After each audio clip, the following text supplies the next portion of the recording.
네, 여러분 안녕하세요. 책을 통해 핵인싸를 모셔서 인사이트를 들어보자. 오늘의 책인싸 초대 손님은 권기대 저자님이십니다. 안녕하세요. 안녕하세요. 권기대입니다. 네. 예, 성함 자체가 기대셔서 기대감을 갖게 만드는. 뭔가를 기대하게 만들죠. 예, 네. 정말 23년 하반기 또 24년 경제 24년. 도대체 어떻게 흘러갈까 궁금한 것들이 굉장히 많거든요. 네. 어떻게 대응해야 될지도 고민이 많이 되거든요. 그렇습니다. 우리 저자님께서 충분히 네. 인사이트 많이 주셔서 우리에게 좀 좋은 어떤 방향성을 좀 일러주시면 어떨까 기대가 됩니다. 감사합니다. 감사합니다. 네. 자, 2024 비즈니스 트렌드 코리아 책을 내주셨는데요. 네. 네, 이 책을 집필하게 된 어떤 계기가 있으시다면요. 뭐 많은 분들이 아시다시피 네, 트렌드 도서라는 장르를 사실은 김난도 교수께서 만드셨어요. 그죠? 예. 그래서 해마다 다음 해에 트렌드는 어떤 것인가 하는 책이 계속 나오게 되죠. 네, 근데 제가 그걸 열심히 해마다 읽어보는데 한 가지 좀 궁금했던 것은 우리나라의 비즈니스, 경제 예. 혹은 산업에만 초점을 맞춘 그런 트렌드서는 글쎄 제 눈에 잘 안 보이더라고요. 예, 그래서 그 분야의 책을 하나 써봐야 되겠다. 네, 이것은 개인 투자자들, 기관 투자자들 뿐만이 아니라 일반 직장에 다니시는 직장인들, 그리고 중간 이상의 간부들, 임원들, 그리고 심지어는 학생들에게도, 고등학교 이상이라면 학생들에게도 도움이 될 것 같다. 그래서 자료를 모으기 시작했고, 네. 결국 2024년도를 대상으로 해서 트렌드 책을 하나 만들게 되었습니다. 그러셨군요. 네. 또 미국 모건은행에서 커리어를 시작하셨고 또 월스트리트에서 계속 일을 하셨고 또 금융업계에 계속 오래 계시다가 또 여러 산업 일선에서도 활동을 하시지 않았습니까? 맞습니다. 그런 어떤 경험을 살리셔서 좀 우리에게 와닿는 어떤 트렌드를 제시해 드리려고 그런 어떤 우리 독자들께 그런 어떤 목적으로 집필하신 것으로 판단이 섭니다. 맞습니다. 혹시 추가적으로 나는 이런 사람입니다라고 좀 소개해 주실 수 있다면요. 뭐 대단한 사람은 아닙니다. 지금 이 영상을 보시는 여러분들과 비슷한 그냥 보통 사람입니다. 대학에서는 경제학을 공부를 했어요. 그렇지만 사실은 경제학을 좋아한 적은 한 번도 없습니다. 그러세요? 네. 저는 원래 클라리넷이란 악기를 연주를 해서 음대를 지망했던 사람입니다. 네. 그러다 보니까 유난히 문화적인 활동, 문화적인 방면에 관심이 많았죠. 네. 그것이 결국은 그렇죠. 지금처럼 책을 읽고 책을 번역하고 책을 쓰기도 하고 하는 그런 활동으로 아마 이어지지 않았나 이렇게 생각을 합니다. 그렇군요. 개인적으로 아까 말씀하신 대로 월스트리트에 가서 근무를 하게 된 것이 1980년도 초였으니까 많은 사람들이 아마 한국에서는 1세대로 갔던 것 같다 뭐 이런 얘기를 하시는데 네. 그때 이후로 글쎄요 역마살이 있었는지 계속 해외로 돌아다녔습니다. 조금 어린 나이에 창업을 해서 글쎄요 그 당시에는 창업이라는 말도 없었던 것 같은데 어쨌든 자영업을 시작해서 무역도 하고 또 제가 좋아했던 영화 산업에도 발을 들여서 영화를 배급해 보기도 하고 영화 평론을 활동하기도 하고 그런 여러 방면에서 활동을 직접 했고 아까 말씀드린 무역이라는 것도 작게는 이런 안경테부터 시작해서 크게는 철강 제품, 화공 제품, 농산물 뭐 이런 것까지 주로는 중국과 한국 사이에서 그런 무역을 오랫동안 했습니다.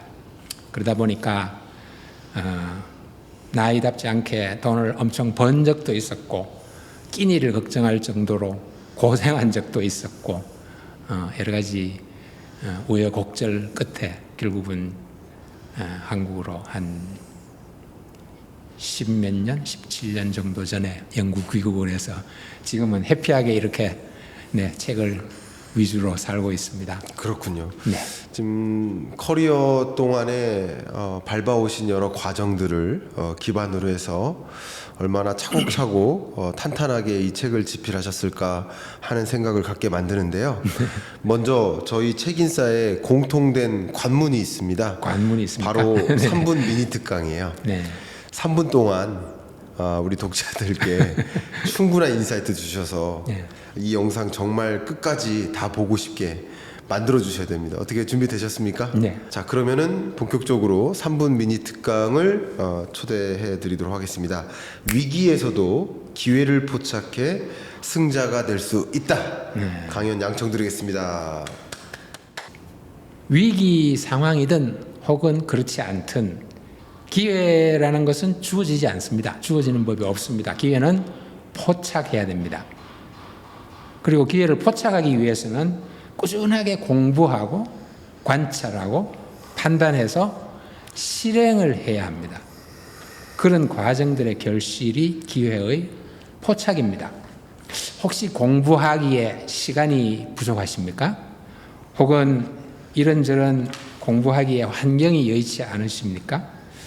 그러면 하다못해 오며 가며 모바일로 게임하지 마시고 뉴스 보시고 공부를 하십시오.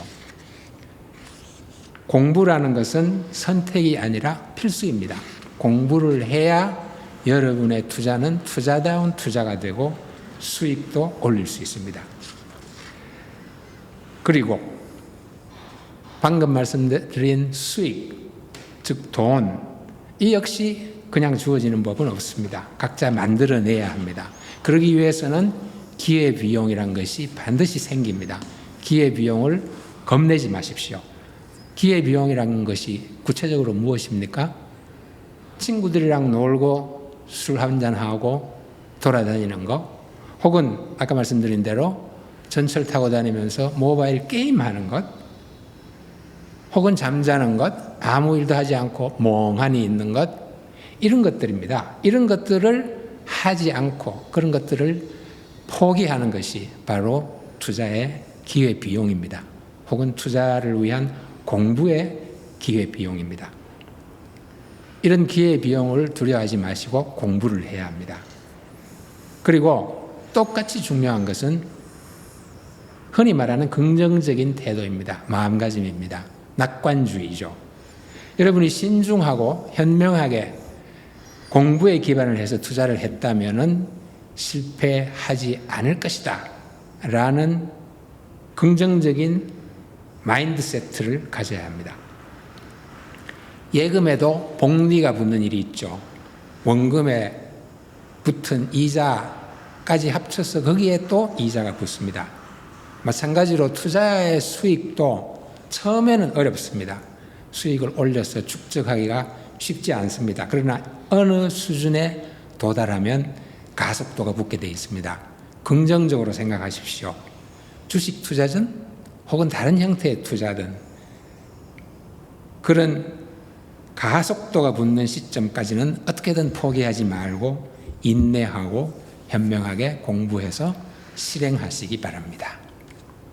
괜찮은지 모르겠습니다. 예, 훌륭하셨습니다. 감사합니다. 예, 말씀 속에서 우리가 어떻게 이 책을 들여다보고 또 책 속에서 어떤 인사이트를 뽑아내야 되는지 그 자세, 그런 것들을 좀 많이 강조해 주신 것 같아요.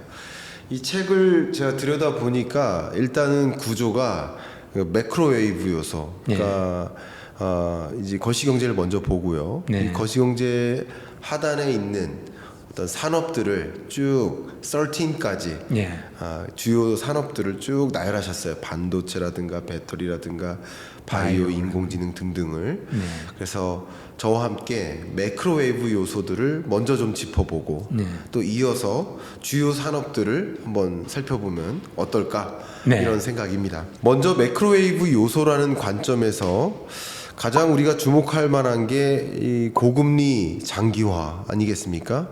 이 고금리가 장기화되다 보니까 그것 자체가 노멀이 되는 그런 현상이라고 생각하는데 저자님께서도 역시 이 고금리가 노멀이 되는 시대다 이렇게 표현을 하셨어요. 네. 구체적으로 어떤 의미에서 이런 말씀을 하셨을까요? 그렇습니다. 고금리가 뉴노멀이다 혹은 저금리 시대는 다시 안 온다. 이제 이런 표현을 이제 제가 썼는데요. 사실 지난 2, 3년 정도 사이에 우리가 경험했던 저금리 거의 뭐 제로에 가까워지는 저금리, 어떤 나라는 마이너스까지 가는 그런 금리가 있었습니다. 그런 저금리가 온 상황은 굉장히 특수했었습니다. 쉽게 말하면 코로나죠.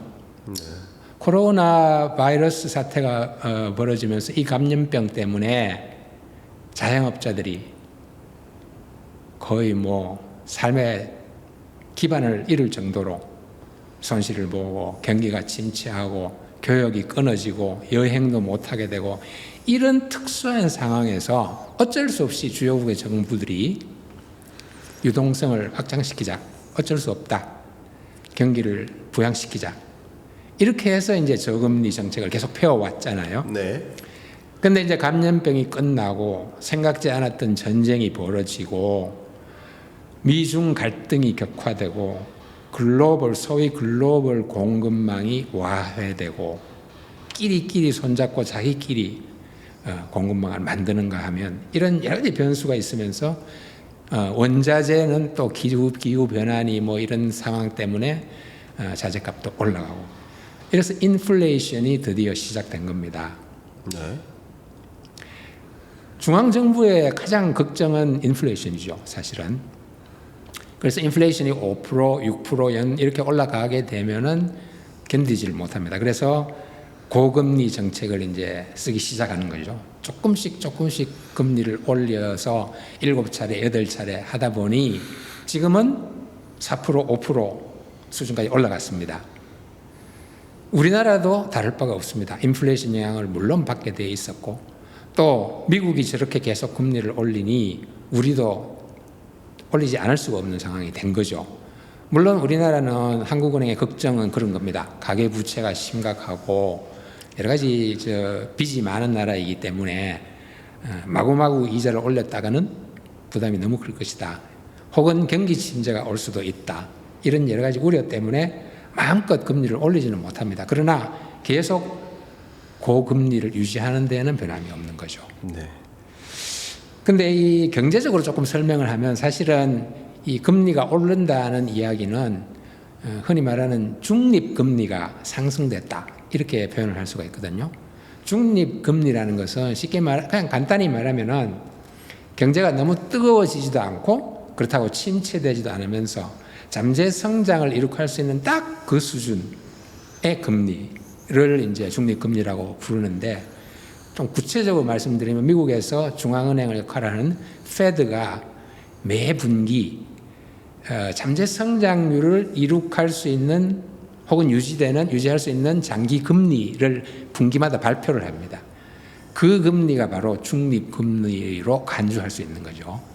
근데 그런 중립금리가 현재는 굉장히 이제 상승해 있는 상태이고 그러면 이제 걱정은 뭐냐 하면 이렇게 고금리 상황이 그럼 계속될 것인가 더 올라갈 것인가 아니면 하다못해 계속 유지가 될 것인가 아니면 언젠가는 좀 나아질 것인가 그게 걱정이잖아요.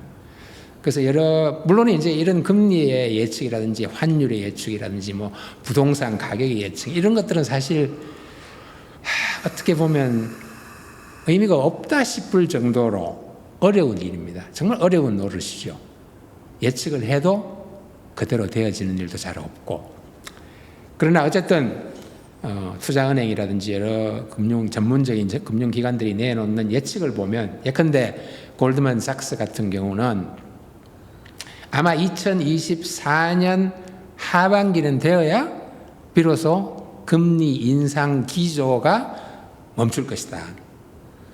그러면 그 후에나 금리가 조금 내려줄 것을 기대할 수 있는 상황이 될 거다. 이렇게 예측을 했거든요. 네. 그러면서 장기적으로 본다면은 3년, 4년, 5년 장기적으로 본다면 아마도 기준금리가 연 3%에서 3.25% 정도로 안정이 될 것이다. 네. 그럼 그 말의 뒤에는 뭐가 있냐면은 어쨌든 옛날 같은 뭐 제로에 가까워지는 그런 저금리는 이제는 기대하기 힘들 것이다. 네. 그렇게 이제 이야기를 할 수가 있는 거죠. 네. 그렇게 내다보신 대로 고금리가 또 더 생각했던 것보다 더 높은 고금리를 향해서 그리고 그것이 더 장기간 지속될 그런 미래를 좀 상상해 보게 되는데요. 그 장기간이라고 하는 면에서는 이런 요소가 또 있습니다. 그 인플레이션이 계속 유지되고 있기는 한데 이상하게도 미국 같은 경우 보면 경제가 침체되었다든지 고용이 어려워졌다든지 이런 기미가 전혀 보이질 않습니다. 네. 그래서 많은 사람들이 연착륙도 가능하겠구나, 큰 문제 없이 넘어갈 수도 있겠구나라는 희망을 갖게 되고, 그러다 보니 페드 측에서도 야 이거 금리를 계속 유지시켜야 돼, 내리면 안 돼라는 이제 매파적인 그런 분위기가 계속 유지가 되는 거죠. 네. 그래서 오래 지속되는 것 같습니다. 좋습니다. 자, 이렇게 고금리가 오래 지속될 때 또 한 가지 우려하는 것이 바로 환율입니다. 강달러입니다. 그죠? 네. 한국은 그만큼 금리 인상을 단행하기가 어려운 입장에서 네. 미국과 기준금리 격차가 이렇게 벌어진 상태에서 오래 지속되면 또 강달러가 제기되고 그 강달러가 계속 유지된다면 또 자금 유출 우려가 나오고 또 외환 위기 가능성이 있는 거 아니냐, 예. 이런 걱정들 참 많이 하시거든요. 많이 하죠. 혹시 저자님께서는 24년 경제를 볼 때 그런 환율이라든가 그런 대외 거래 관점에서의 이런 금융 여건이 어떻게 전개된다고 생각하실까요?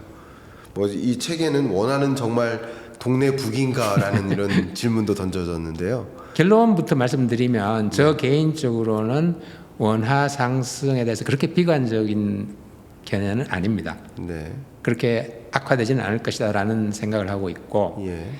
근데 우선에 이걸 한번 생각해. 제가 모건은행에 처음 들어가서 아주 꼬맹이 신참 은행원이었을 때 배운 것 중에 하나가 코리아 리스크라는 게 있었어요. 네.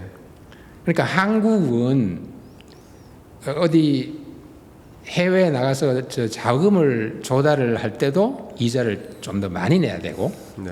원화의 가치는 다른 나라에 비해서 상대적으로 저평가되고 그런 게 있다는 거죠. 근데 그 이유는 기본적으로 북한과 남한 이렇게 나라가 둘로 쪼개진 그 현실입니다. 그러니까 우리는 현재는 뭐 북한이 갑자기 뭘 도발을 하리라 하는 그런 생각을 별로 안 하고 있잖아요. 거의 대부분의 사람들이. 네. 그러나 외국 정부, 외국 기업 혹은 외국의 투자자들의 눈에 볼 때는 한국은 어쨌든 전쟁 상황이다. 휴전이지만 전쟁 상황이고 언제든지 북한이 도발할 수 있다 라고 하는 현실적인 리스크를 항상 이 사람들은 생각합니다. 그렇기 때문에 한국 하면은 일단 한 단계 낮게 생각하는 거죠. 네. 그런 위험 때문에. 물론 한국이 그 후로 기술도 많이 개발되고 국가 경쟁력도 높아지고 경제 성장도 어마어마하게 이룩하고 해서 좋게 세계 정말 탑 몇 개의 나라 속에 속한다는 것은 다들 알죠. 그러나 그 위험은 여전히 상존한다는 거죠. 네. 그것이 아까 우리가 논의했던 금리 그리고 지금 이야기할 환율, 예. 이 둘에 다 작용을 하는 것이죠. 네. 그래서 기본적으로는 그것은 우리가 안고 살아야 할 불리한 하나의 생존 조건입니다. 네. 근데 어쨌든 그렇게 되다 보니까 외국에서는 조금만 어떤 불안한 요소, 심지어는 중국에서 뭐 부동산 위기가 생겨서 위태위태하다, 그런 우리와 관계없는 요소의 위험이 생겨도 한국도 한꺼번에 걱정을 합니다. 네. 한국의 자산은 어떨까? 괜찮을까? 그러면서 위험 자산으로 분류하는 보는 그런 경향이 있는 거죠. 네. 그러다 보니까 환율에도 상승 압박이 계속 오는 것이고, 네. 또 아까 말씀했던 그런 그 금리의 차, 네. 우리 한국은행이 그렇게 금리를 미국처럼 따라 올리고 싶어도 금리를 올린다는 것은 원화의 가치를 올린다는 거나 마찬가지잖아요. 네. 그걸 올리고 싶어도 아까 말씀드린 것처럼 그런 부채 채무자들의 부담, 걱정, 혹은 경기 침체의 우려 이런 것 때문에 마음대로 옮길 수도 없는 거죠. 그러다 보니까 환율도 계속해서 그런 식으로 우리가 약간씩 저평가를 당하고 있고, 정부는 나름 노력을 많이 합니다. 얼마 전에 그 기사를 보니까 지난 2년 동안 환율을 방어하기 위해서 썼는 돈이 670조인가가 된다고 그래요. 어마어마한 돈을 썼단 말입니다. 그런데도 이렇게 우리가 원하는 만큼 방어를 못하는 거죠. 네.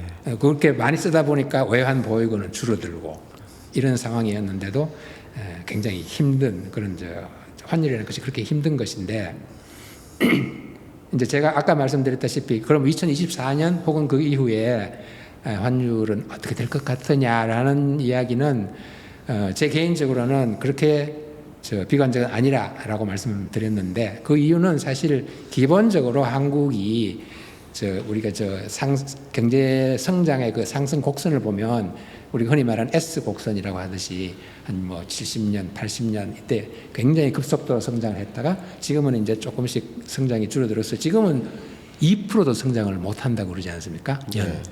그 정도로 이제 이렇게 줄어드는 거죠. 그렇지만 그 말은 뭐냐 하면은 벌써 대한민국의 경제 그 성취도가 이미 상당한 수준에 올랐다는 거죠. 기술이나 혹은 제조 능력이나 여러 면에서. 그러므로 경제의 펀더멘탈이 그렇게 나빠진 것이 아니기 때문에 기본적으로 환율이란 것이 이제 그런 국가의 경쟁력을 기본적으로 반영하는 것이기 때문에, 물론 우리가 생각하지 못했던 아까 말한 전쟁이라든지, 얼마 전에 보니까 또 중동 화약고도 그렇게 또 터졌더라고요. 그런 여러 가지 경제 외적인 요소가 있지만 그런 이유 때문에 아마 한국의 환율이 그렇게 최악의 상황으로 가지는 않을 것이다. 네. 1997년 말인가가 역사상 최고로 환율이 높았던 때라고 합니다. 그 당시가 1995원이었다고 그러거든요. 네. 반대로 제가 기억하기로 가장 원화 가치가 높았던 것이 달러당 700원, 800원 그런 수준이었던 것 같아요. 네. 근데 지금 보면은 이제 1350 이런 수준을 이제 오락가락 하고 있는데, 제가 생각할 때는 1400에서 1500 사이까지 오를 그런 위기는 있을 수가 있을 것이다. 그러나 궁극적으로 아마 1350에서 1400 사이에서 아마 움직이지 않을까. 네. 그렇게 아주 나빠지지는 않을 거라고 저는 생각을 합니다. 네, 강달러 기조가 다소 꺾일 수는 있지만 여전히 강달러다. 또 그 말씀 속에 제가 좀 느껴지는 그 생각이, 그럼 이제 한국은행은 강달러를 방어하기 위해서 금리를 인상해야 될 이유도 있을 수 있겠지만, 금리를 인상함에 따라서 제기될 국내적인 좀 어려운 요소들, 부동산 PF라든가 이런 요소들을 고려하자니 또 금리를 인상할 수도 없는 입장이라고 지금 말씀 속에서 제가 해석이 되어지는데, 네. 혹시 저자님께서는 한국은행이 추가적으로 금리 인상을 통해서 환율 방어를 해 나가야 될 상황이라고 보시는지, 아니면 그거보다 더 중요한 일이 있어서 금리를 계속 동결해야 되는 거라고 판단하시는지, 혹시 의견을 한번 여쭤봐도 될까요? 개인적으로는 그렇게 생각합니다. 환율이 오르면은 반드시 우리한테 나쁘고, 네. 환율이 내리면은 다시 말해서 원화 가치가 높아지면 우리한테 무조건 좋아진다. 네. 그런 등식은 성립하지 않는다고 보거든요. 네. 그보다 더 중요한 것은 한국의 국가 경쟁력이 어떠하며 예. 또 우리의 생산성이 다른 나라에 비해서 얼마나 높은지 낮은지, 그것이 오히려 더 문제고, 그렇게 해서 우리가 경기를 침체시키지 않고 잠재 성장률 이상으로 성장을 시킬 수 있는, 그게 더 중요하다고 저는 보거든요. 네. 그리고 조금 더 단기적으로 본다면은 실제로 가계부채 때문에 허덕이는 사람들이 많기 때문에 금리를 올린다는 문제는 그런 서민들의 삶에 있어서 굉장히 불리한 조건이 되기 때문에 그것은 바람직한 정책 방향이 아니라고 저는 생각을 합니다. 그런 면에서 금리를 인상할 수 없는 것이다. 그렇죠. 라고 이제 생각을 하시는 거죠. 그럼 요즘 많은 독자분들 중에 특히 이제 나는 좀 내 집 마련을 해야 되는데 하고 생각하시는 분들 입장에서는 좀 금리를 더 인상해서 집값이 좀 더 조정이 돼서 그래서 집을 장만할 수 있는 내 집 마련할 수 있는 기회가 마련돼야 되는데 왜 금리 인상 안 할까라고 문제 제기를 하시는 분들도 굉장히 많으시거든요. 그건 조금 특이하게 들리는데 네, 우선 금리가 오르면 집을 산다는 것이 거의 100% 은행에서 부채를 떠안고 집을 사잖아요. 네, 그렇다면 금리가 오르면 자기한테 부담이 되잖아요. 네, 당연히 싫어하겠죠. 네, 금리를 내리는 걸 좋아하겠죠. 네, 또 금리가 오른다고 해서 반드시 부동산 가치가 떨어질까, 가격이? 그거는 별개의 문제라고 생각이 들거든요. 네, 네.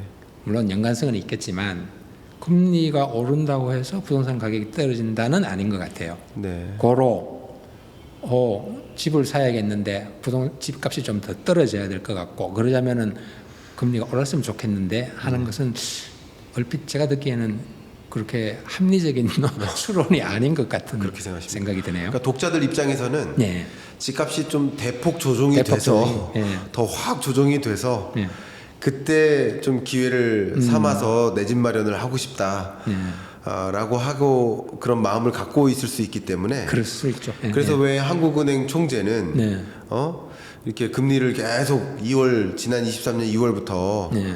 동결해 나가지고 집값 더 추가적으로 안 떨어지게 이렇게 하느냐 도대체 서민 편이냐 누구 편이냐 하는 의견이 또 많은 분들께 제기되고 있기도 해요. 그래요? 예, 그래서 제가 한번 또 특이한 관점입니다. 예. 특이한 관점이라고 저는 처음 생각하시고요. 듣는 것 같습니다. 저는 오히려 예. 그런 독자분들이 굉장히 많기 때문에 제가 체감하기로는 40% 그래요? 예, 정도는 그런 의견을 갖고 계시기 때문에 금리를 추가적으로 인상하면 안 된다라는 표현을 하기가 조심스러울 만큼입니다. 만큼. 예. 네. 특히 이 모든 정책이 이렇게 가느냐 저렇게 가느냐 네. 하는 것이 다소 좀 정치화된 경향도 있고요. 맞습니다. 그래서 금리를 인상해서 집값을 더 조정시켜야 된다라는 또 입장이 있고 이해관계가 또 반대로 지금 빚져가지고 집을 산 사람들은 지금 그렇지 않아도 금리 부담이 되는데 특히 기업 경영자들 그렇지 않아도 지금 금리가 너무나 부담이 돼서 그렇죠. 신사업 진출할 수가 없는데 금리 또 올리면 어떡하냐. 그러니까 정말 이해관계적으로도 맞습니다. 극명하게 갈리는 것이 맞습니다. 이 금리인 것 같습니다. 그런 차원에서 그것도 그렇고 네. 또 집값이라는 것은 아주 작은 한 부분이죠. 경제에. 네, 이게 모든 것을 대변할 수는 없잖아요. 네, 수출의 문제도 있고 사업을 확장하는 문제도 있고 경기 전반의 침체 아니면 확장 이런 문제도 있고 네네. 그렇기 때문에 하나의 요소만 생각을 해서 금리를 올리는 게 더 좋겠다 혹은 내리는 게 더 좋겠다 하고 판단하기는 조금 어렵지 않겠나 하는 생각이 듭니다. 예. 그래서 제가 제 채널에서 아주 네. 쉽게 비유적으로 설명드릴 때 통화 정책은 비와 같다. 비가 필요한 지역만 줄 수가 없는 거예요. 그렇죠. 근데 물조리개라면은 필요한 데만 줄 수 있는데 맞습니다. 예. 비와 같기 때문에 물이 필요한 지역과 필요하지 않은 지역에 동시에 주거나 동시에 안 주거나에 해당된다. 그렇죠. 그만큼 금리 인상이 지금 어려운 여건이다. 맞습니다. 뭐 이렇게 저는 설명을 해드리는데 적절한 비유인 것 같습니다. 말씀 감사합니다. 네. 자연스럽게 네. 또 매크로웨이브 요소 측면에서 더 질문을 드려보고 싶습니다. 네. 앞서 이제 가계부채 말씀도 네. 하셨어요. 그래서 빚이 너무 많은 나라라고 이렇게 좀 표현을 쓰고 계시고요. 네. 근데 이것도 역시 가계부채도요 두 개의 화분으로 분리됩니다. 무슨 말이냐면 예. 금리를 추가적으로 인상하면 가계부채 규모를 조절할 수 있어요. 네. 가계부채 규모가 더 늘지 않도록. 늘지 않도록. 그러니까 가계부채의 문제를 규모에 있다라고 판단하면 금리를 인상해서 가계부채 규모가 더 늘지 않도록 할 수 있을 맞습니다. 거예요. 반대로 가계부채의 문제의 본질이 채무상환 부담에 있다라고 한다면 기존 대출자들에게 금리를 인상하면 채무 상환 능력이 떨어지니까 네, 맞습니다. 변제할 수가 없어지니까 네. 금리를 또 인상할 수가 없는 요인이 되는 거예요. 네. 가계부채의 문제가 어디에 그 본질이 있는지 네. 그걸 판단하는 것이 굉장히 중요하고, 그렇기 때문에 그것에 따라서 금리 인상 혹은 동결 요소로 우리는 활용할 수 있을 텐데, 그런 관점에서 우리 저자님께서는 빚이 너무 많은 나라로서 우리 가계부채가 또 사상 최대 수준이고, 그래서 이 부분에 대해서 어떤 생각과 견해를 갖고 계신지 좀 궁금해집니다. 네, 방금 그 말씀해주신 그런 그 관점 두 가지, 세 가지 여러 가지 관점의 차이라는 것이, 그거를 알 수 있고 배울 수 있는 게 사실은 이런 프로그램의 장점인 것 같은데요. 네. 사실 개개인이 생각할 때는 자기 자신의 입장, 처지 그것만 생각을 하게 되잖아요. 근데 알고 보니 이런 관점도 있고 저런 관점도 있고 내가 생각했던 것만큼 단순하지는 않구나.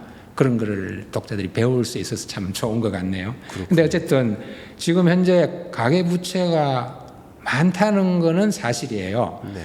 이 GDP라는 것이 말하자면 그 나라가 생산하는 모든 재화와 용역의 총화인데, 그 GDP보다도 더 많아요. 네. 빚이 네. 105%나 됩니다.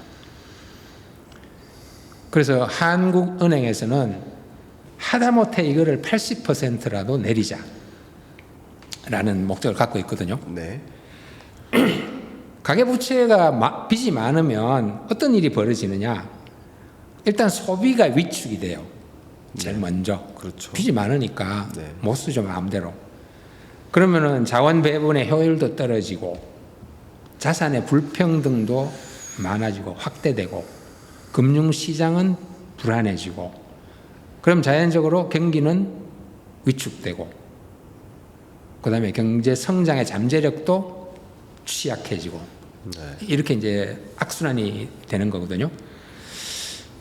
그런데 지금 우리나라 같은 경우에는 가계부채가 많이 느는 뭐 여러 가지 요소가 있겠지만, 큰 요소 중에 하나가 우리가 흔히 주담대라고 부르는 집 사기 위해서 혹은 집을 사놓고 그걸 담보로 해서 얻는 대출이 이제 많거든요. 특히 요즘 같은 경우에는 얼마 전에 보니까 50년 초장기잖아요. 50년 기간 동안 주담대를 대출을 해주는 그런 주담대가 있어요. 정책금융이죠. 네, 정책금융인가 뭔가 네. 하여튼 뭐 그렇게 해서 그것이 월 한 달 사이에 뭐 2조인가 이렇게 나갔다고 하는데, 이제 그런 것들이 생기면서 가계부채를 자꾸 이제 부추기게 되고 늘어나는 그런 요인이 되는데, 이것은 아까 말씀드린 그런 여러 가지 악영향 때문에 낮추어야 된다고 보거든요, 전체적으로. 네.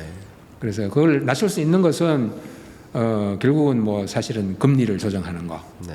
그게 제일 우리가 언뜻 생각할 수 있는 그런 상황이고, 특히 지금 그 부채의 규모만이 문제가 아니라 부채를 갚을 수 있는 능력, 아까도 조금 말씀하셨지만 상환을 할 수 있는 능력, 그러니까 자기가 얻는 소득에서 빚을 얼마나 갚을 수 있느냐, 원리금을 얼마나 상환할 수 있느냐. 그런데 그게 이제 문제가 점점 더 악화되고 있고, 우리가 흔히 말하는 한계 대출자, 그러니까 버는 돈으로 도대체 저 빚을 갚을 수가 없는 상황에 이르는 사람이 자꾸 늘어나기 때문에, 특히 젊은 사람들은 뭐 집 때문에 방금 말씀하신 집을 사기 위해서 저 대출을 얻는 경우도 있고, 그다음 뭐 이런저런 투자 기회를 위해서 빚을 얻어서 투자하는 사람도 있고 많습니다. 근데 그런 사람들이 빚의 늪에서 헤어나지 못하는 사람들이 자꾸 늘어나고, 이러니까 이제 장기적으로도 큰 문제가 되는 거죠.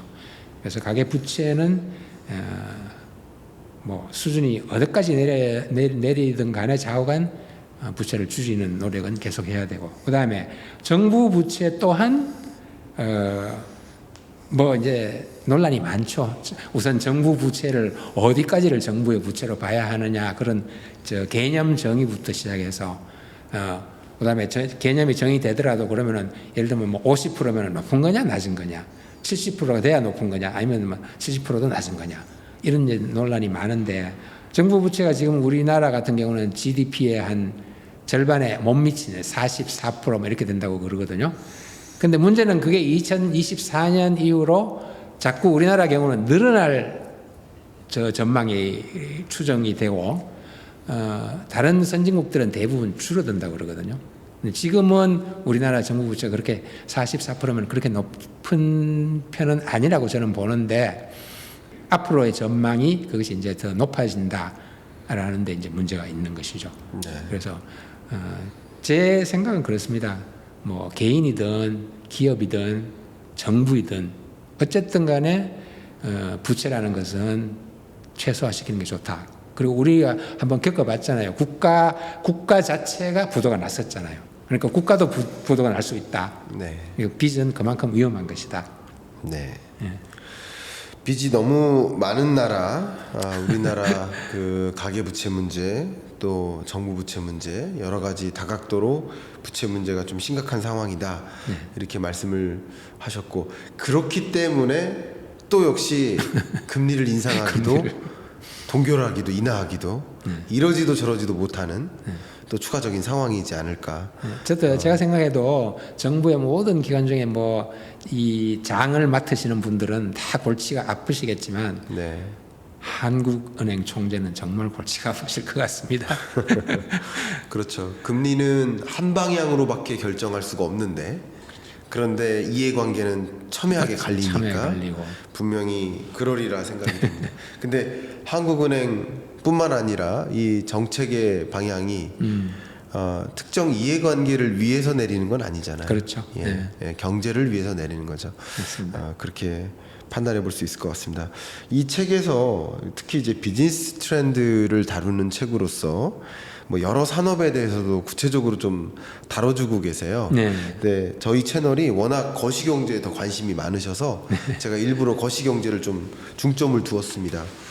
이제 좀 이 책에서도 정말 여러 산업에 걸쳐서 이야기를 쭉 전개시키고 있는데요. 네. 그 파트 2부터 시작해서 파트 13까지 네. 여러 산업들을 다루고 있지만 그래도 여러분들이 제일 관심 있어 하시는 반도체, 배터리, 바이오.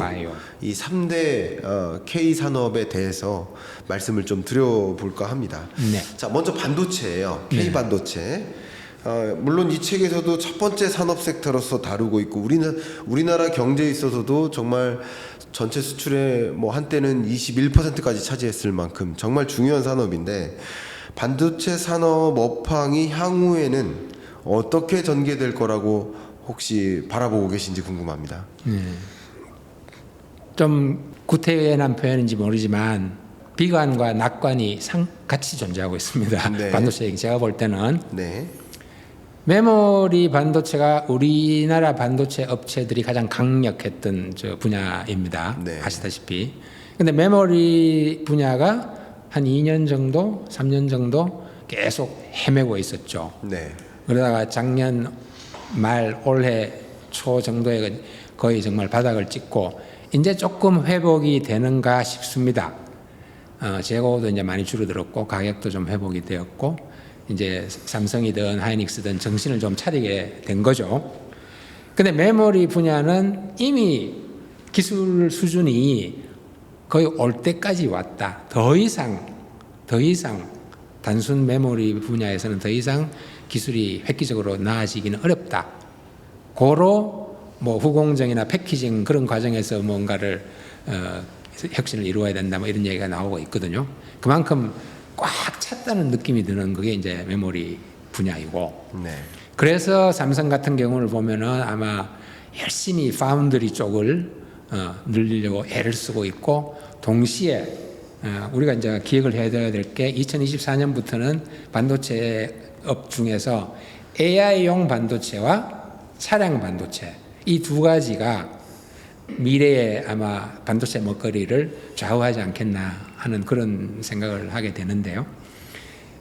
메모리 분야에서도 물론 뭐 기술이 뭐 우리가 일반 개인 투자자들로서는 깊이 알아야 할 필요가 없는 그런 기술들이 굉장히 많습니다 보니까 네. 뭐 DDR5다 뭐 무슨 뭐 2나노 초미세 공정이다 뭐니 해서 뭐 또 GAA 기술이다 뭐 여러 가지 나오는데 그런 걸 다 알기는 어렵지만 어쨌든 그 아까 말씀드린 대로 메모리는 이미 기술이 상당한 부분에 저 포화 상태까지 가 있다는 것 그리고 파운드리는 대만의 TSMC가 압도적으로 지금 장악을 하고 있는데 그걸 삼성전자나 이런 데서 어떻게 이거를 경쟁해서 조금이라도 뺏어오느냐 하는 그런 문제이고, 그다음에 이제 말씀드린 새로운 반도체 중에 AI 반도체 경우는 아시다시피 AI라는 것을 구동하기 위해서는 엄청난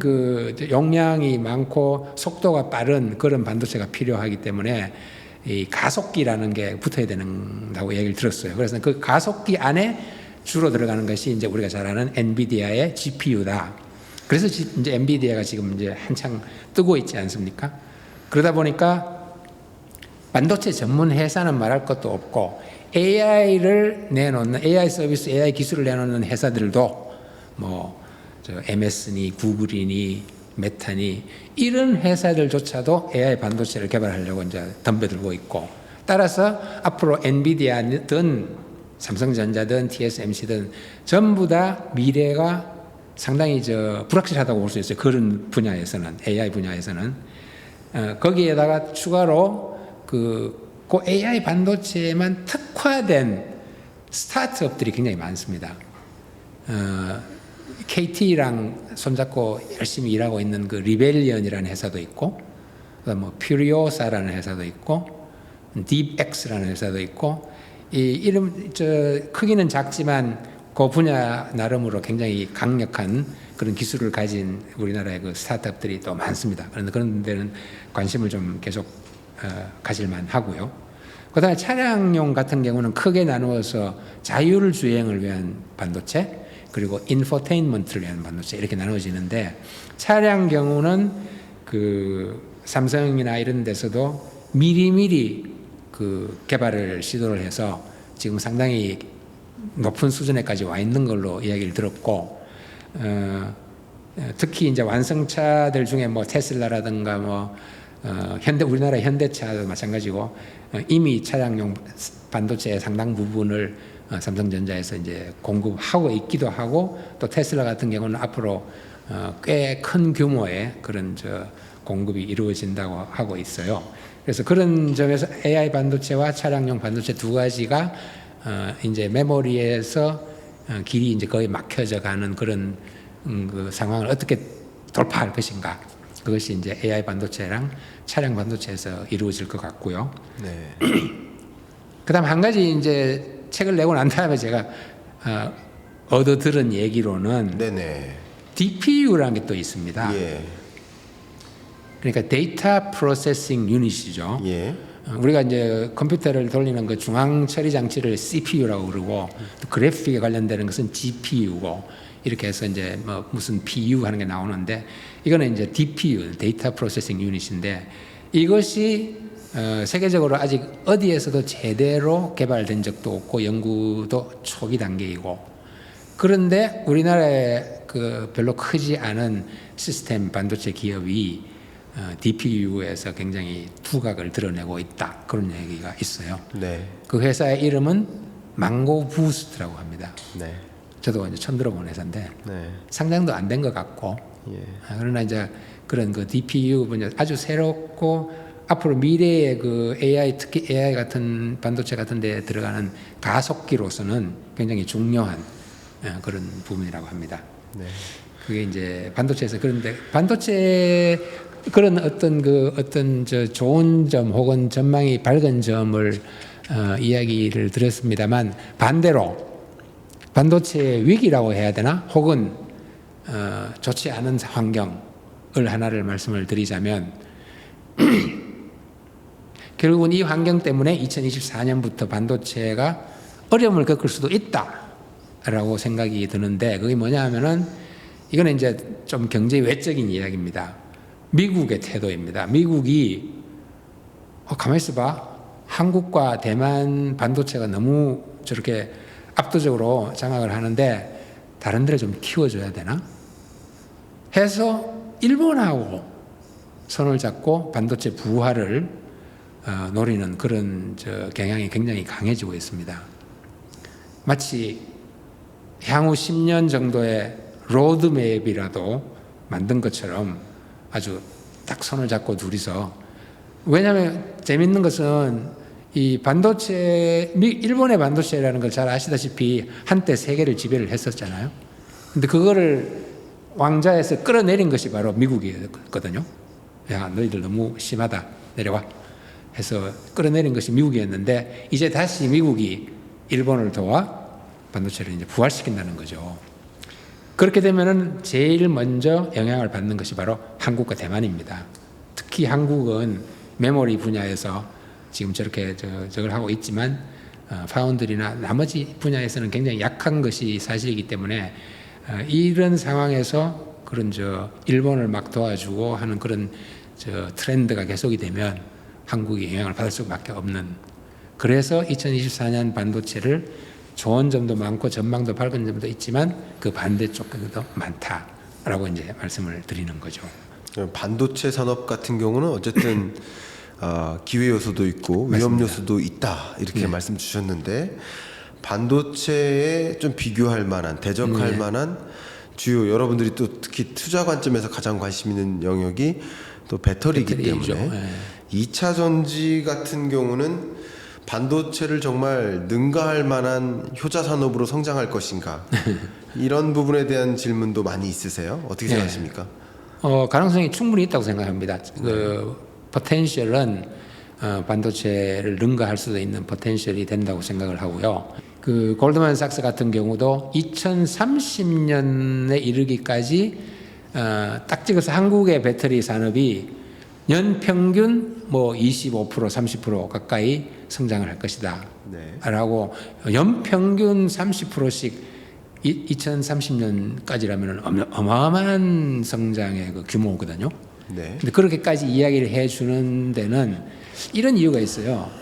반도체나 바이오와 달리 배터리 경우는 근원 기술이 대한민국이 굉장히 강합니다. 우리가 잘 아는 LG 엔솔 같은 회사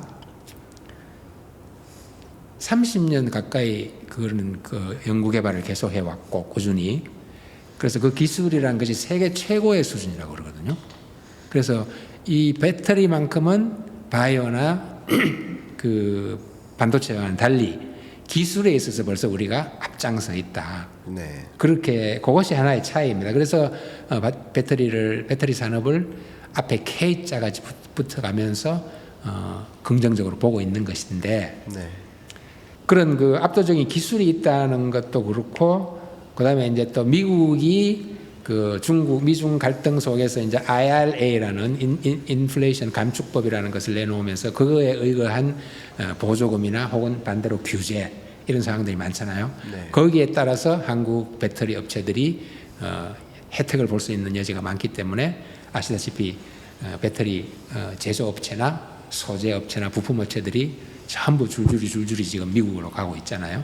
그래서 그런 측면에서도 늘어날 수 있는 전망이 좋다는 것이고 다만 문제는 뭐냐 하면 배터리를 2차 전지를 왜 만듭니까?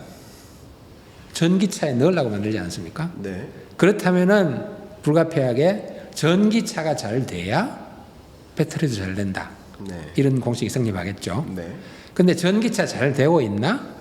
이게 문제입니다.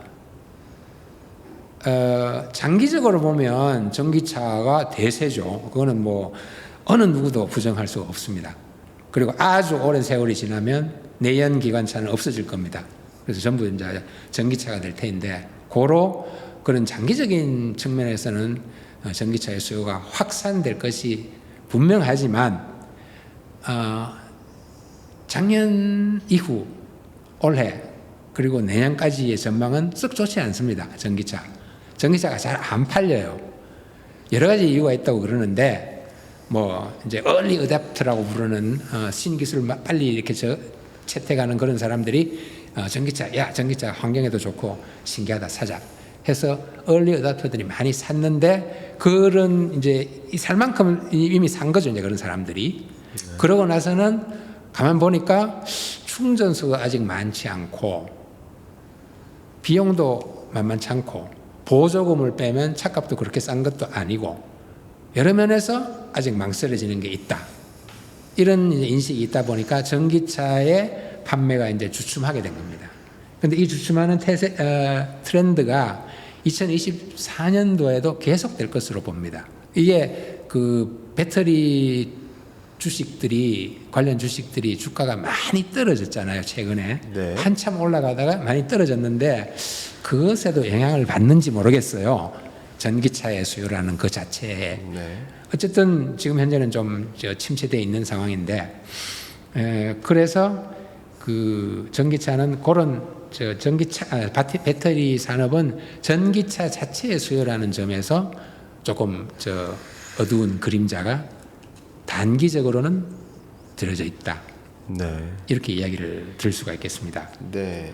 그러면 반도체도 기회와 위험 요소가 공존하는 느낌이고요. 배터리도 말씀대로라면 그렇고요. 저는 조금 다른 생각을 갖고 있습니다만 어쨌든 이제 남은 건 이제 바이오 산업인데 바이오 산업은 제2의 반도체가 된다 이렇게 책에다가 말씀하셨거든요. 네. 이 부분 또 추가적으로 설명. 네, 바이오 산업은 이제 앞서 말한 두 산업과 마찬가지로 바이오 산업에도 희망적인 부분과 난처한 부분이 같이 있습니다. 네. 있는데 네. 뭐 그렇지 않은 사람이 어디 있겠습니까만은. 네. 근데 바이오는 그 이제 반도체 산업과 그 비유를 한다든지 혹은 반도체처럼 되지 않을까 하는 그런 이야기를 꺼내는 이유가 뭐냐 하면 네.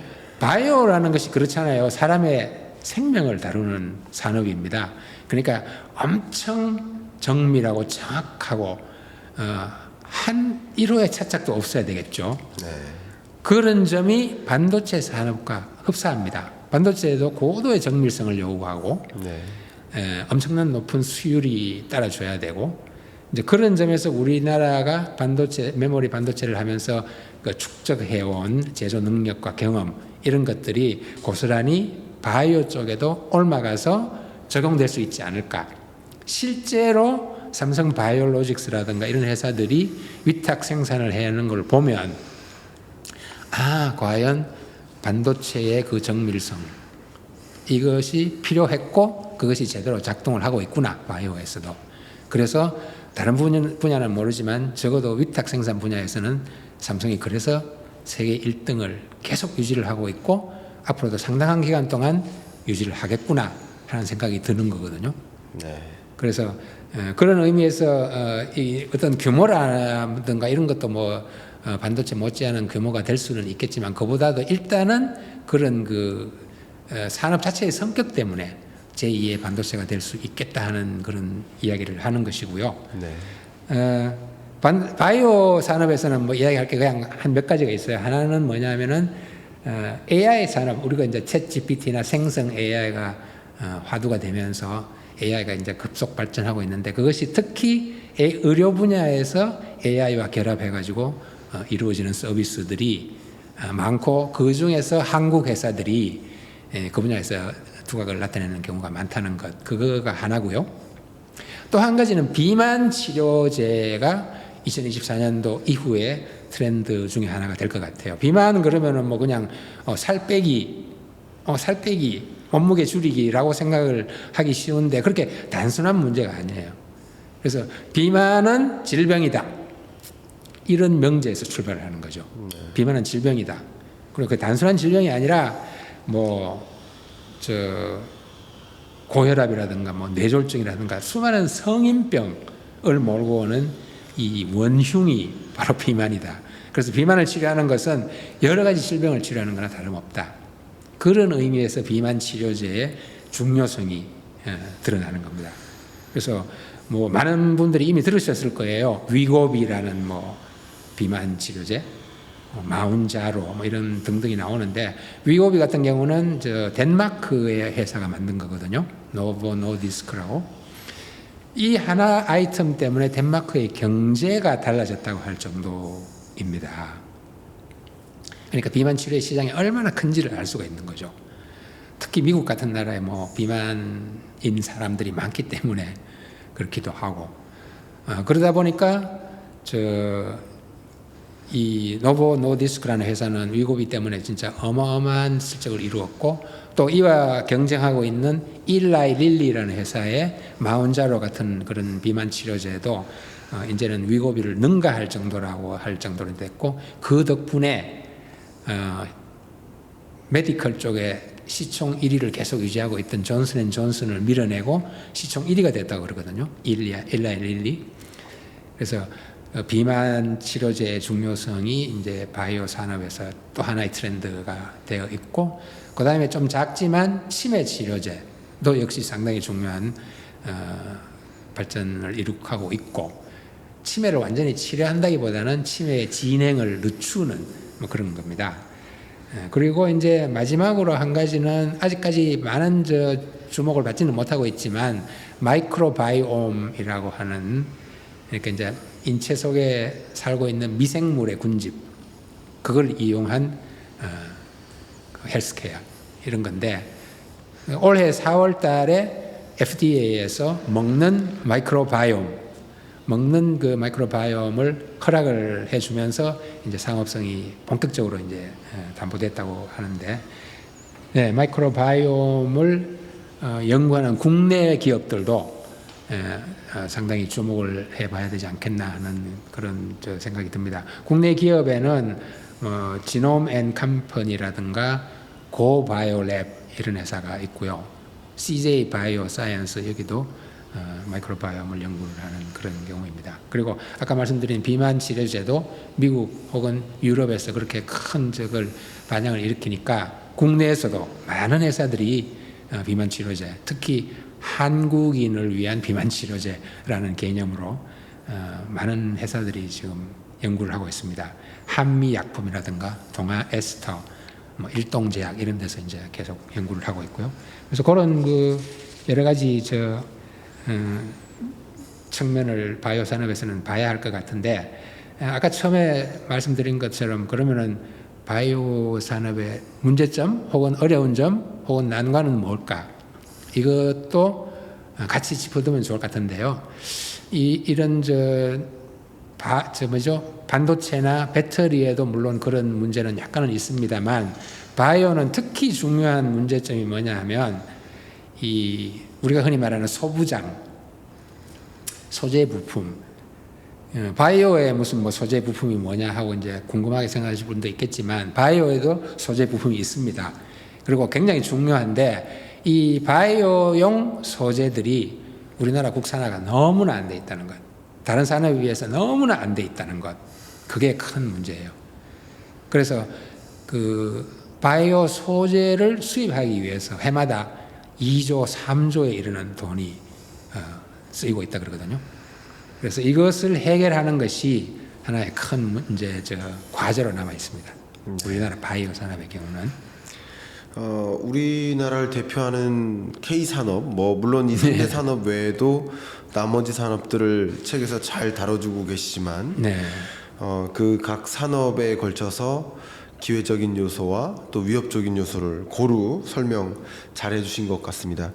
물론 K 바이오 산업 같은 경우도 이제 소재 부품 영역이 좀 부족하다고 하셨지만, 반도체나 배터리 영역도 맞습니다. 비슷한 환경하에 놓인 것은 마찬가지이기 때문에 우리에게 주어져 있는 어떤 위협적인 요소, 부족한 부분 어떻게 채워나갈 것인지, 경영전략적인 또 정책적인 그런 것들도 생각해 보시고, 또 그런 것들, 그런 위협적인 요소들, 부족한 부분들을 어떻게 채워나가는 경영전략을 취하는 그런 기업들이 있는지를 또 관전 포인트로 가져가시면 장기적인 투자 의사 결정에 분명히 도움이 되실 거라고 생각이 됩니다. 그렇습니다. 자, 시간이 벌써 끝나갑니다. 이제 클로징 할 시간이 돼가는데요. 정말 오랜 시간 이야기를 나눴는데, 이제 이 클로징은 항상 이 책인사의 클로징은 나에게 시리즈로 마무리가 됩니다. 먼저 저는 미리 생각해 오지 않고 오늘 주어진 약 1시간 동안 대화를 나누면서 느낀 소감을 말씀드리는, 제가 먼저 드리는 시간인데요. 먼저 저한테 한번 질문 부탁드리겠습니다. 자, 그러면 나에게 권기대란 무엇일까? 저는 전략가 이렇게 생각을 했고요.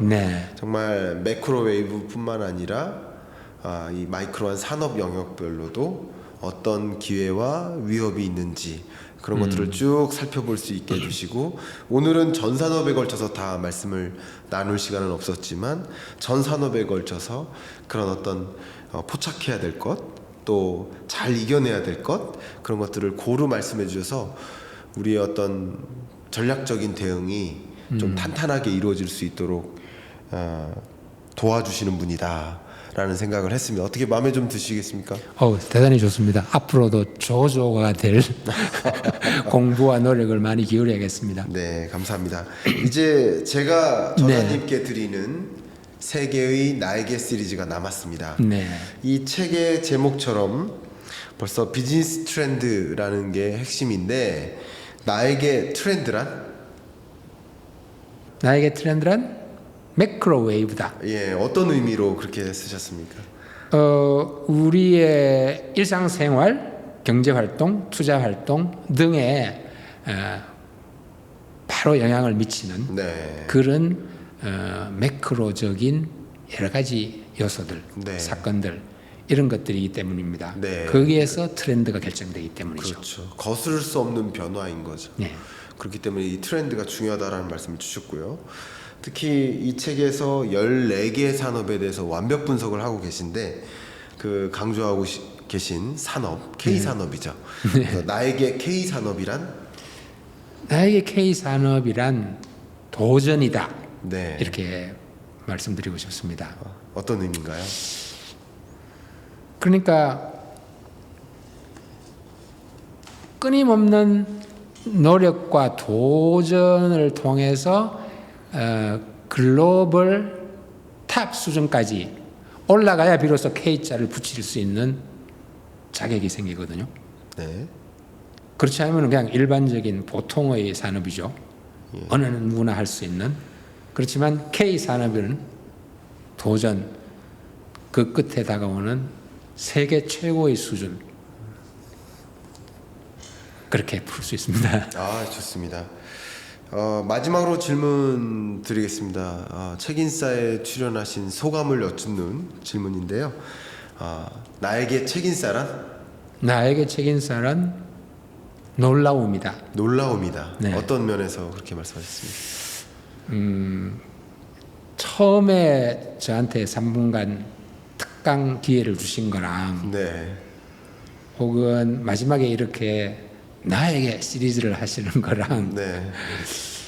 너무나 색다르고, 아, 그렇습니까? 그리고 대담을 해주신 분의 네. 여러 가지 통찰도 저에게는 하나의 놀라움이었습니다. 아, 예, 아닙니다.